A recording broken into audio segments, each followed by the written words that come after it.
কার্মেটিস কিচেনে সবাইকে স্বাগত। কেমন আছেন? নিশ্চয়ই ভালো আছেন। আমরা কড়া বসিয়ে দিয়েছি, তেলটা গরম হয়ে গেছে। দেবো জিরে ফোড়ন, শুকনো লঙ্কা ফোড়ন, আর দেবো একটু হিং ফোড়ন। দেবো রসুন কুচো, দেবো পেঁয়াজ কুচো,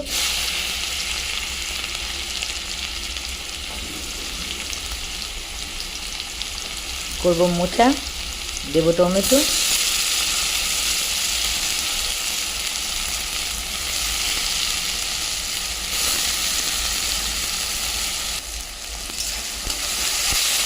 ভালো করে একটু নেড়ে নেবো।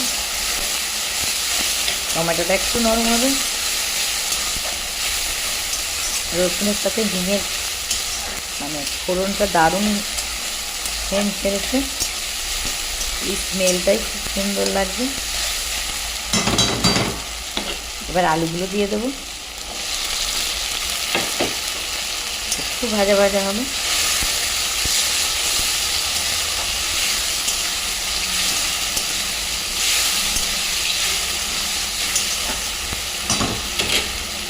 এবার দেবো ধনে গুঁড়ো